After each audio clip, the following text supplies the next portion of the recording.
bête. D-Lane contre Carter. Deux partout. Deux partout. Bon, Dylan vient de win cette game quand même, il s'est rendu compte qu'il a win pas haut la main quoi, qu'il a win sur peut-être sur je sais pas sur un, il y avait pas un coup de chance mais c'était serré quoi sur la game d'avant, donc je sais pas si il va se permettre sur cette game de partir un peu plus greedy ou pas. À voir.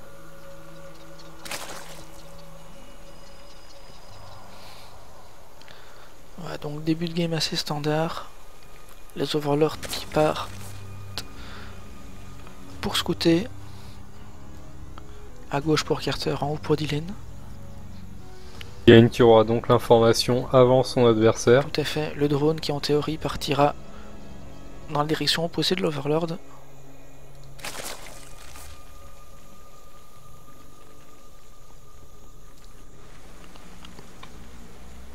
Le drone de scout n'est pas envoyé, je sais pas sur quelle strat ils vont partir. Dylan qui Ouais, pose son gaz normalement à voilà, 13. c'est une build.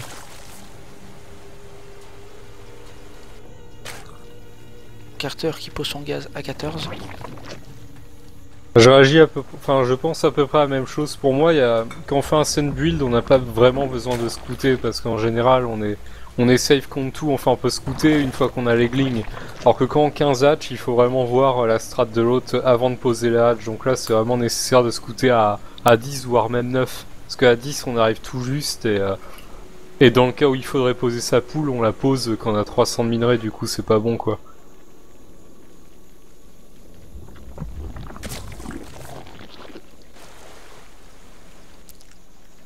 En tout cas, bah du coup, deux joueurs très safe, hein, très solides, pas de cheese de leur part, pas d'erreurs au niveau macro, quoi, des erreurs de genre too much drone et tout, quoi. Ouais, oui, tout à fait. D'ailleurs, j'aurais tendance à dire que c'est un peu étonnant en ZVZ, match-up tellement décrié. Je me serais attendu à voir, peut-être pas toutes les games, mais un 10 pool, ça m'aurait semblé normal. Ouais, c'est vrai. Voilà, Dylan qui laisse un seul gaz, un seul drone sur son gaz. Pareil pour Carter. Voilà, Dylan Mais qui bon, va prendre expand. après, vu que les deux joueurs sont solides et vu qu'ils ont send build sur les deux games, voire 3 games d'avance, si je sais plus, ils ont pas trop envie de tenter le D-pool, quoi. Parce que le D-pool par rapport au send build, en fait, t'as le speedling quelques secondes avant ton adversaire. Je crois que c'est de l'ordre de 10 ou 20 secondes. Donc ça te donne pas une grosse opportunité, quoi. Enfin, c'est défendable, quoi, avec un send build. Donc quand un joueur est solide, il arrive aisément à le contrer, quoi. Voilà, 4 guillemets Après, de scout. Après c'est de la micro bien sûr, hein, parce que même en GM, il y a des ergs qui endurent que par le dispool. Hein.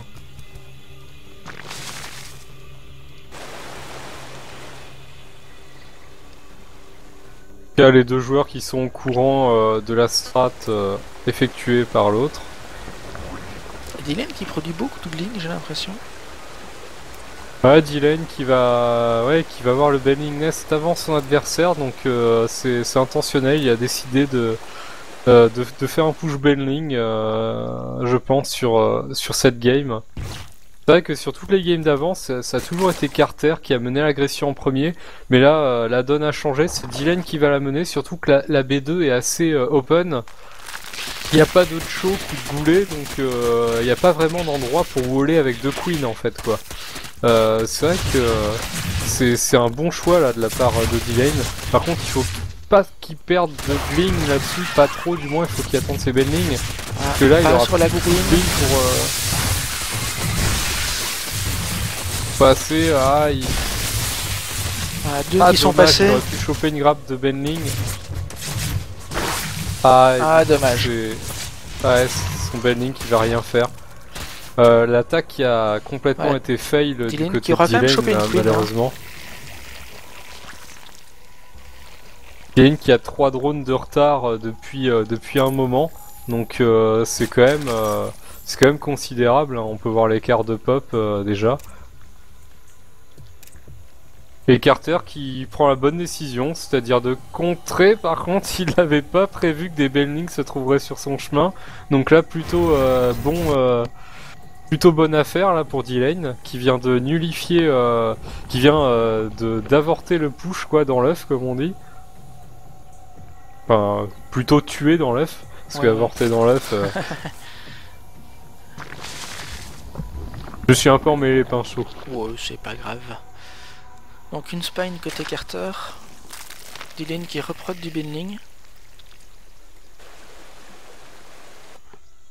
Carter qui vient avec 6 speedling. Ouais, il veut surtout scout voir la réaction de D-Lane suite à son push qui a été nullifié, voir s'il masse drone ou non.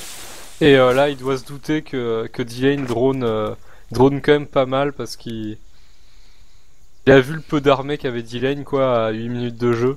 Il doit peut-être se demander si D-Lane ne fait pas muta. Quoique non, c'est pas possible parce qu'il a scouté les 2 gaz, pardon. Il a vu que les gaz n'avaient pas été pris sur la B2 de D-Lane, donc les mutas sont à écarter. Ouais, D-Lane qui pose le Bataillera. Le Bataillera. Ah non, c'est le T2. Excusez-moi. Journée de travail, tout ça, la fatigue. Ah, faut arrêter la fumette, hein.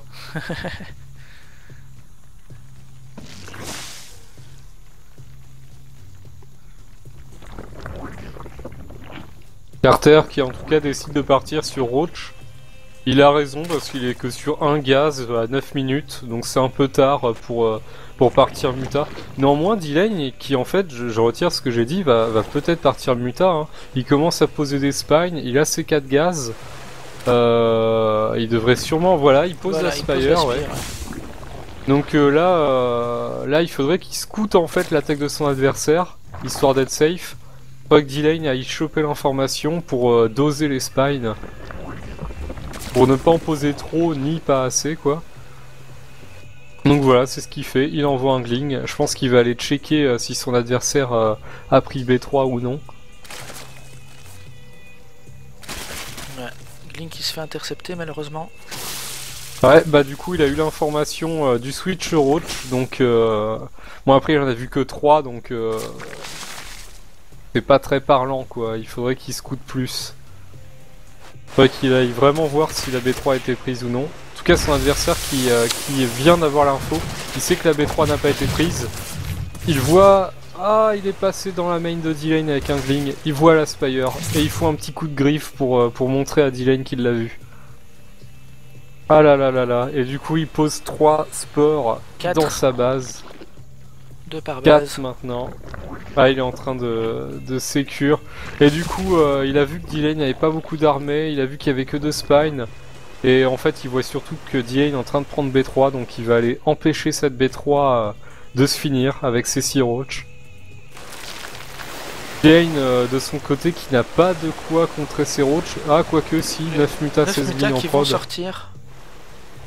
Ouais, Les Glings qui vont pouvoir temporiser là-dessus. Je sais pas si les roads vont réussir à tomber cette B3.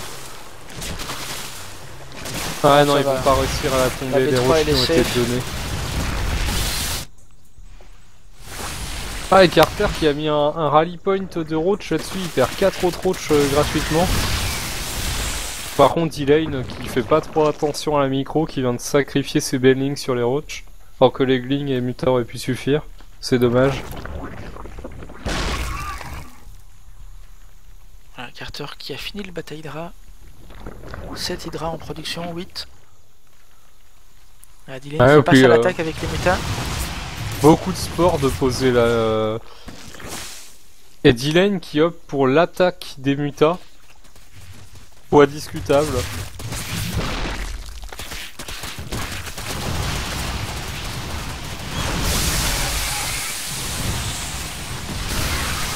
D-Lane qui veut coûte que coûte tomber cette B3, il va snipe les spores. Cependant, il y a trop d'Hydra qui viennent descendre.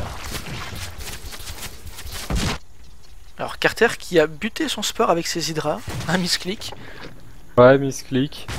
Carter qui fait quand même beaucoup d'Hydra là, je pense que D-Lane va s'orienter maintenant vers du speed bending pour contrer tout ça.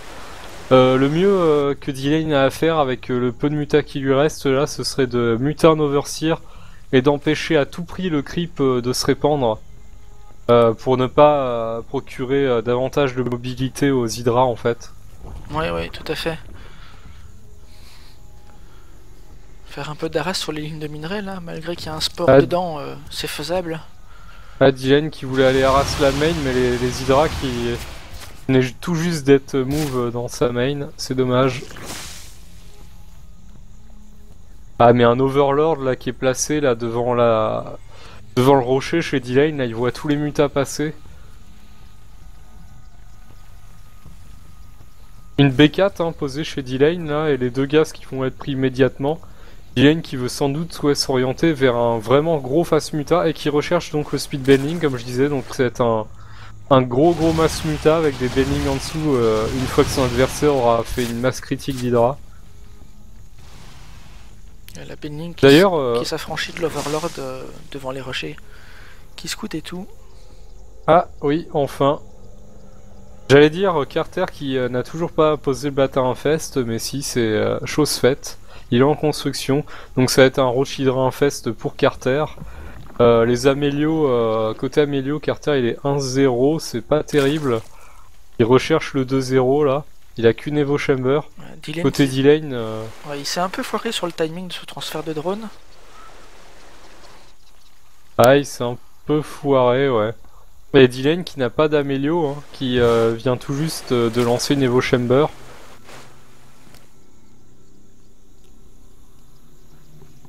Les Glings de Carter qui se baladent un peu sur la map pour checker je ne sais quoi, sûrement une ninja de la part de D-Lane.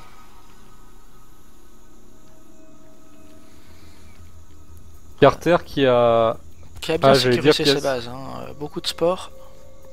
Bah, j'allais dire qu'il a split ses hydras, mais en fait non, il a pas tant d'hydras que ça, hein. Il les a tous mis dans sa B3. Vu la masse de muta de la part de D-Lane, là il y a quand même moyen de faire du dégât quoi. Alors D-Lane a 24 muta et Carter a 13 hydras. Pour l'info. Ah, il y a moyen, surtout dans la main, hein, il y a moyen de choper, de se battre en face, là en le prenant du bon côté. Il y a même moyen de snipe la poule, il y a vraiment moyen de faire du dégât quoi. Si voilà, déjà le Batarouch qui est gratuit, les cadeaux. Voilà, D-Lane qui arrive relativement bien à macro hein, pendant la gestion de ses mutas, il a 175 de pop, 45 de pop d'avance par rapport à son adversaire et 80 drones contre 50. Il est plutôt bien dans la game, hein. Moi je lui donnerais largement avantage. Hein. Tout à fait. Voilà, et D-Lane qui meurt du bending. J'allais le dire, il prépare les bending. Que là il est en train de rendre fou son adversaire, il veut le pousser à all-in, à attaquer, à utiliser toute son armée pour... Ah mais oh non. Ah oh, là le fungal.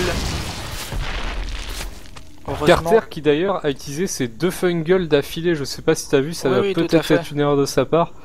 Parce que là tous ses mutas auraient pu tomber s'il avait attendu pour le deuxième fungal, hein. Ça aurait été la game mais instantanée quoi. Est-ce qu'il en faut pas 3 ? Instantanément.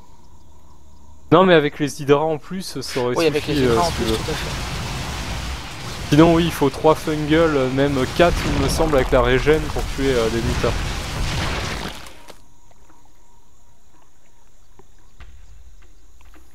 Voilà donc D-Lane qui harasse, qui est en train de rendre fou Carter. Et même non il en faudrait même 5 parce qu'un tour un fungal fait 30 de dégâts maintenant non? Ouais ça fait 30 de dégâts au light. Oh tous les mutas qui viennent de tomber. Oui, je confirme, un fungal fait 32 dégâts au muta, donc il faudrait 5 fungal pour tuer un muta avec des fungals uniquement. D'accord. Vu que le muta régène au moins 1 ou 2 points de vie pendant le laps de temps.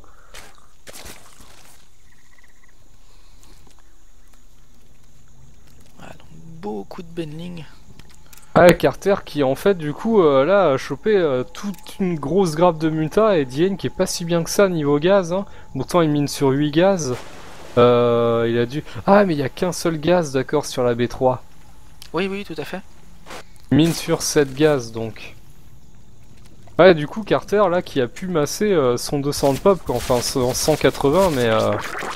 Là, il a le contre de l'armée de D-Lane, hein. C'est avec les Fungal et les Hydra. Les Benling vont normalement pas arriver au CAC, et les Hydra et les Fungal vont s'occuper des mutas. Tout va jouer à la micro pour moi. Donc wait and see. Alors faut pas qu'il ait avec les mutas là. Ah, Un un fungal de gaspiller. Il a voulu anticiper le mouvement des mutas, mais...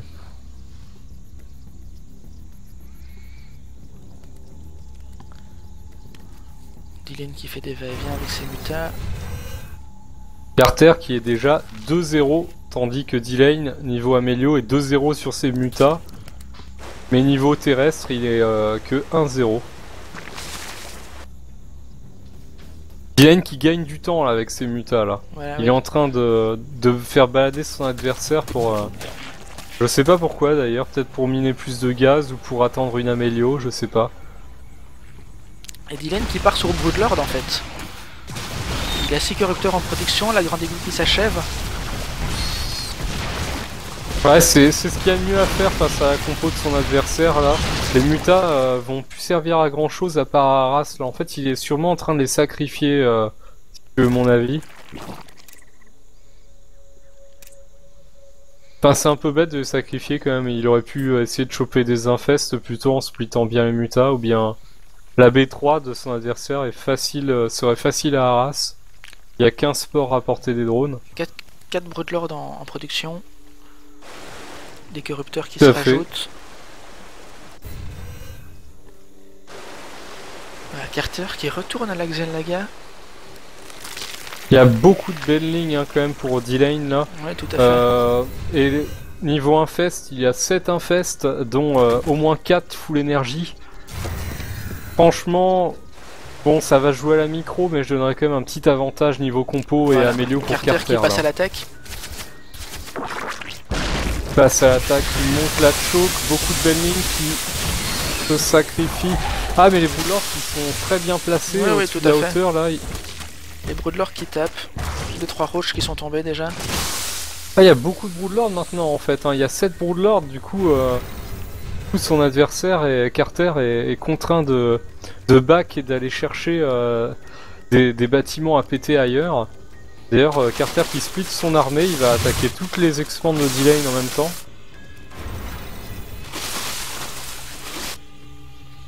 Ah, Dylan qui vient défendre sa B4.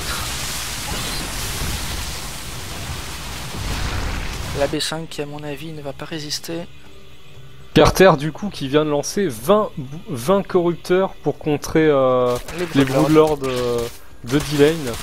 Je pense que c'était le mieux à faire, cependant les corrupteurs de Carter qui auront un désavantage face à ceux de D-Lane, c'est-à-dire que ceux de D-Lane sont déjà 2-0 quoi niveau Amélio. Et Carter qui a toujours pas lancé la Hive, hein. Il aura jamais les Amélio T3. Voilà, les deux expands de Dylan qui sont tombés. Ah non, pardon, celle-là. Ah non, il vient de la reposer. Donc elle était bien tombée. Les roaches qui tentent désespérément de s'enfuir. Voilà, donc tous ces corrupteurs. Ouais, Carter qui a normalement le contre de l'armée de D-Lane, si on regarde un peu le compte d'unit. 20 corrupteurs pour Carter face à 11 pour D-Lane, mais il y a quand même 15 mutas qui vont tanker. Ah, mais D-Lane qui masse encore plus de Broodlord. Et ça fait des corrupteurs en moins du coup. 4 corrupteurs pour D-Lane, il reste et 15 mutas. Ah là, je pense vraiment que si Carter recule bien son armée et qu'il se sert que de ses corrupteurs, ça va être catastrophique pour D-Lane là. Dylan D'ailleurs, qui les lance le Broodlords plus 3 d'attaque. Les Broodlords qui sont très très lents, hein, j'ai oublié de le dire, mais c'est assez déconseillé de faire des Broodlords sur une map aussi immense que ça. Carter qui devrait reculer son armée là, je sais pas ce qu'il fait, il devrait laisser les corrupteurs faire le dégât et voilà, c'est ce qu'il fait, il batte son armée, il laisse les corrupteurs faire et il va sûrement revenir après. Dylan qui continue à avancer, il a pas le choix. Ah, Dylan qui continue à avancer en espérant trouver quelque chose à mettre sous la dent à ces Broodlords, mais... Ah, Carter qui... Ah voilà, il rebouche les corrupteurs, j'allais dire qu'il a oublié d'attaquer les Broods, mais... Petite grappe de roach qui va tomber. Jane qui a repop des glings, qui vont s'occuper des roach.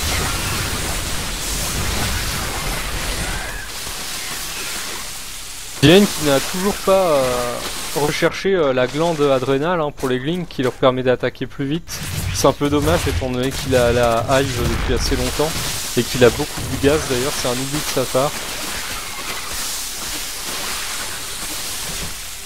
Ah, tous les glings qui se font défendre, je pense que D-Lane l'a un peu mauvaise d'avoir raté ce push, si tu veux mon avis. Oui, je pense que là il est un peu désespéré, là il sait plus trop quoi faire sûrement. Il est en panique là, il produit des roach en urgence. Ah, il produit des roach alors qu'il a pas amélioré l'upgrade distance, je sais pas pourquoi il a opté pour ce switch. Je pense qu'il sait plus quoi faire là, il sait plus comment adapter sa compo. Ah si, il va partir ultra. Ouais, il est un peu dans le flou là, il part ultra or qu'il vient de repop des roach. Il est un peu dans le flou, ouais. Carter qui s'avance vers le milieu de la map. La B6 de Dylan qui est reposée. Ah mais il y a trop de roach quoi chez Carter, ils sont 2-2 en plus, alors que les roach de Dylan sont 0-0. Et les Fungal qui vient compléter le tableau. Ah, les Fungal qui empêchent en plus toute retraite.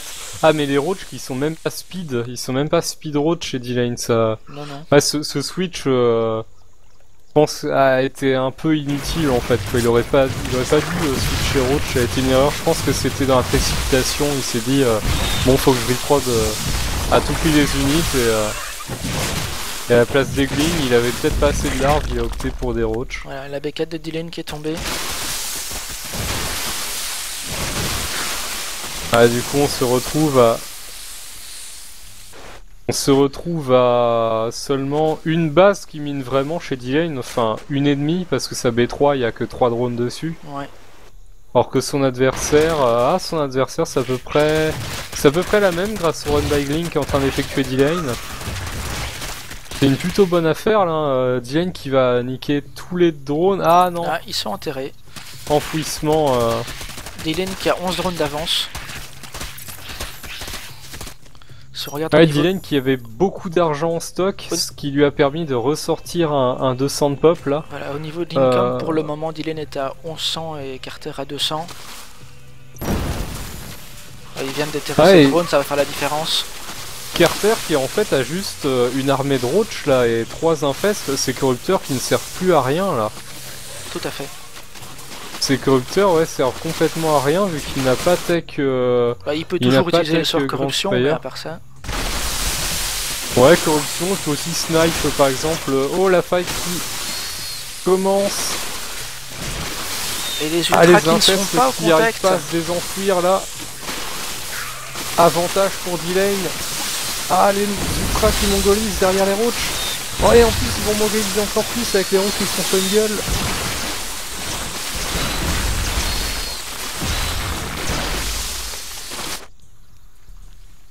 Ah, la game est serrée là. D-Lane est revenu dans la game avec ce switch ultra et mass roach. 1-1 c'est roach maintenant, donc au final ça a payé. Carter qui du coup voilà a décidé d'utiliser ses corrupteurs, il lance la grande spire. 39 drones contre 38. Et au niveau des unités tuées, on a 44 drones pour D-Lane et 49 pour Carter. Ah, ils sont coude à coude là les deux joueurs, là. La game est très serrée. Les ultras néanmoins qui n'ont pas été améliorés jusqu'au bout, ils sont 2-3. Ah, il perd beaucoup de roach Carter là sur cette retraite, qu'est-ce qu'il attend? Ah, il attend sûrement les Broodlords. D-Lane n'a plus d'anti-aérien là, et il n'a plus beaucoup de gaz. Remarque Carter non plus n'a plus beaucoup de gaz. Il va pouvoir muter seulement 1 ou 2 Broodlords. D-Lane qui snipe les ultras qui prennent très cher vu qu'ils n'ont pas été upgrade. Ah, et D-Lane n'a pas l'overseer. Carter aurait dû faire ça depuis longtemps d'ailleurs, c'est ce que j'expliquais tout à l'heure avec son nombre de corrupteurs, il aurait pu snipe les overseers de D-Lane et jouer sur le bureau. D'ailleurs il vient de se rendre compte là, du coup il se sert de cet avantage.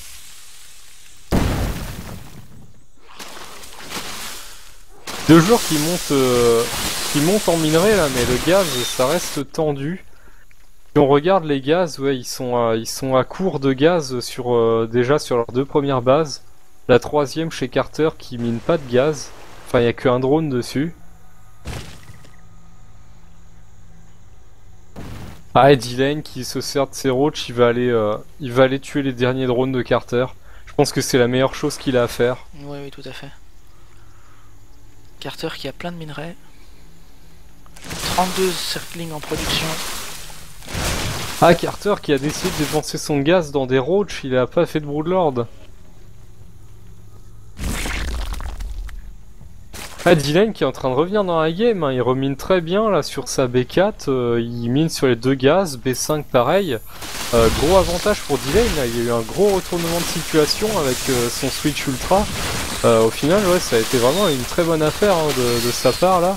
Carter qui du coup je pense doit un peu être en panique là, il sait pas trop quoi faire, il a plus de gaz, voilà, il a plus de drone maintenant, il ne mine plus. Ouais, il lui reste 9 drones. Il est contraint à une pop full minerai, donc il ne peut faire que des glings, mais des glings qui n'ont pas été upgrade. Hein. Il a pas fait d'amélio de mêlée, et il est seulement 2 en armure. Voilà, voilà le GG qui tombe. J'allais dire maintenant la game qui a l'avantage de D-Lane, je pense que le GG va bientôt tomber, mais